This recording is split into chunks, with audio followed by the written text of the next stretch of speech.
Hello everyone, आप सभी का स्वागत है मेरे YouTube channel easy Punjabi with Navya में। सो स्टूडेंट्स, लास्ट वीडियो के अंदर हम बात कर चुके हैं रस के बारे में। 9 के 9 रस मैंने आपको कंप्लीट करवाए हैं और जैसा कि कई व्यूवर्स के लगातार कमेंट आए कि मैम अलंकार पर भी वीडियो बनाइए, तो आज की क्लास में हम बात करने वाले अलंकार के बारे में। जो टॉपिक मैं करवा रही हूँ वो सीक्वेंस वाइज नहीं है, ठीक है, क्योंकि मैं जो टॉपिक ज़्यादा इंपॉर्टेंट है एग्ज़ाम के अंदर जिनसे क्वेश्चन ज़्यादा बनते हैं उन्हीं टॉपिक्स को मैंने पहले लिया है, ठीक है। तो जो एग्ज़ाम की दृष्टि से जो ज़्यादा इंपॉर्टेंट जो टॉपिक हैं उनको हम लगातार धीरे धीरे करते जाएंगे। तो अलंकार के बाद में उसी टॉपिक पर वीडियो बनाएंगे जिस पर आपके सबसे ज़्यादा कमेंट आएंगे। तो अब हम शुरुआत करते हैं अलंकार की। देखिए, अलंकार क्या होता है? अलंकार शब्द आपने सुना है, ठीक है। अलंकार होता है जो आभूषण है, गहना है, उसी का पर्यायवाची शब्द है, ठीक है, अलंकार। अलंकार का यूज़ क्या है, अलंकार की डेफिनेशन क्या है, ये अब हम देखते हैं कि जिस प्रकार गहने श्रृंगार ਲਈ ਹੁੰਦੇ ਹਨ, ठीक है, उसी प्रकार ਸਾਹਿਤ ਵਿੱਚ ਸ਼ਬਦਾਂ ਅਤੇ ਅਰਥਾਂ ਵਿੱਚ ਚਮਤਕਾਰ ਲਿਆਉਣ ਵਾਲੇ ਤੱਤਾਂ ਨੂੰ अलंकार ਕਹਿੰਦੇ ਹਨ, ठीक है। जिस तरह एक स्त्री अपने आप ਨੂੰ आभूषण द्वारा गहना द्वारा अपने आप ਨੂੰ सजा के रखती है, अपनी सुंदरता ਵਿੱਚ वाधा करती है, ठीक है, वाधा लियाउंदी है। उसी प्रकार साहित्य विच कोई भी साहित्यक रचना है, कविता है, उस दे विच शब्दां अते अर्थां विच चमत्कार लियाउण वास्ते, यानी कोई भी इहो जिहा शब्द है जिहदे विच अजिहे शब्दां अते अर्थां दा प्रयोग होना हुंदा है जो चमत्कार लियाउण वास्ते प्रयोग कीते जांदे हन, जो कविता दी सुंदरता नूं बढ़ाउंदे हन। जिवें आभूषण है, अलंकार जो आभूषण है, गहने है, वो स्त्री की सुंदरता को बढ़ाते हैं। उसी प्रकार जे कविता के अलंकार है वो कविता की सुंदरता विच वाधा करते हैं, ठीक है।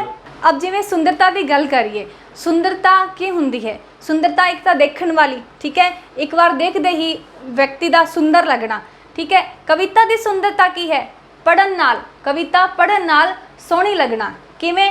आ जदों ही संभव है जदों कविता विच अलंकारां दा प्रयोग हुंदा है। अलंकार यानी शब्दां ते अर्थां दा प्रयोग इस तरह करना कि जदों कोई भी व्यक्ति कविता नूं पढ़े उसनूं दिलचस्प लगे, ठीक है, इंटरस्टिंग लगे, ते उसनूं शब्दां अते अर्थां विच चमत्कार लगे और दिलचस्पी नाल वो कविता नूं पढ़े। इसलिए कविता विच अलंकारां दा प्रयोग हुंदा है, ठीक है।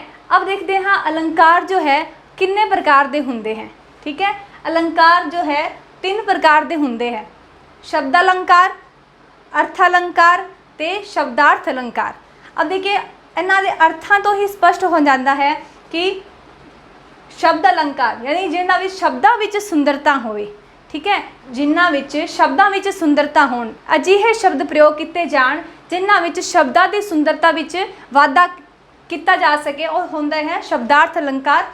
अर्थ अलंकार, अर्थां विच चमत्कार, यानी शब्दां दे नाल नाल अर्थां विच भी चमत्कार होने, यानी शब्द तां अजिहे सोहणे लगण लेकिन उहदे नाल नाल अर्थ भी इन्ने सोहणे होण कि उस नूं पढ़ के ही मज़ा आण लग जावे, ठीक है। तां शब्दां दे नाल नाल अर्थां विच चमत्कार, अर्थ अलंकार।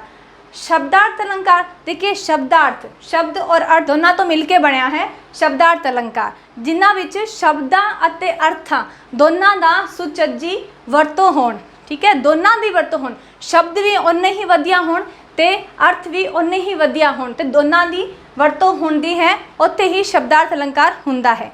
अब देखिए, शब्द अलंकार, अर्थ अलंकार और शब्दार्थ अलंकार, इनके अंदर भी कुछ ऐसे अलंकार दिए गए हुए हैं जो पर्टिकुलर इन्हीं से पूछे हैं, जैसे कि अनुप्रास अलंकार है, ठीक है, उपमा अलंकार, अतिकथनी और दृष्टांत, ये 4 है जो पंजाबी के पेपर में पूछे गए हैं।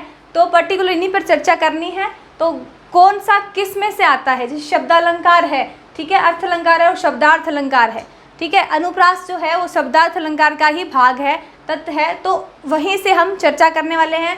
थोड़ा और देखते हैं कि अलंकार का क्या महत्व है, ठीक है। अलंकार काव्य की शोभा बढ़ाते हैं। अब जैसा मैंने आपको बताया कि जो अलंकार है काव्य की शोभा, कविता में अलंकार का प्रयोग किस लिए होना कि कविता की शोभा बढ़ाने के लिए, कविता की शोभा नूं वधाउण लई अलंकारां दा प्रयोग किया जाता है ताकि शब्द और अर्थ सोहणे लगण और पढ़ते वक्त उसनूं दिलचस्पी नाल पढ़िया जा सके। ठीक है, अलंकार काव्य नूं चमत्कारी ते प्रभावशाली बनाउंदे हन। अलंकार काव्य नूं कविता नूं चमत्कारी बनाउंदे हन, प्रभावशाली बनाउंदे हन। अर्थ या शब्द इन्ने सोहणे होण, इन्ने अच्छे होण, इन्ने सोहणे होण, इन्ने वधिया होण कि जदों उसनूं पढ़े तां एक चमत्कार जिहा लगे ते एक प्रभाव, शब्दां दा प्रभाव, अर्थां दा प्रभाव साडे उत्ते पवे। तां अलंकार काव्य नूं चमत्कारी ते प्रभावशाली बनाउंदे हन। अलंकार अर्थां विच स्पष्टता पैदा करते हैं। अलंकार जो है, ठीक है, अलंकार अर्थां विच स्पष्टता पैदा करते हैं। किवें? अर्थ जिन्ने स्पष्ट होणगे किहदे नाल? अलंकार नाल। अलंकार दी वरतों अर्थां विच इस प्रकार कीती जाण कि अर्थां नूं स्पष्ट तरीके नाल पढ़न वाला व्यक्ति समझ सके, उसका अर्थ ग्रहण कर सके। यह कविता नूं स्वादला बनाउंदे हैं। ठीक है, अलंकार दा मकसद की हुंदा है? अलंकार ਜਾਂ रस छंद इस दी कविता विच वरतों किस लिए की जाती है? इस वास्ते कि जदों कविता पढ़ी जाण तां पढ़न वाले नूं उस विच इंटरस्टिंग लगे, तां दिलचस्पी पैदा होण, सो स्वाद आए, ताकि कविता साहित्यक पक्ष वालों सोहनी लग सके। ठीक है, तो ये है अलंकार। अब हम देखते हैं कि जो शब्दार्थ अलंकार है, अर्थ अलंकार और शब्दार्थ अलंकार है, इनके अंदर पर्टिकुलर जो एग्ज़ाम में पूछे गए हैं। ठीक है, अनुप्रास अलंकार, दृष्टांत, उपमा, अतिगतनी, ये 4 अलंकार जो पर्टिकुलर एग्जाम में पूछे गए हैं। कौन सा अलंकार किस में से आता है वो भी हम डिटेल से भी चर्चा करते हैं।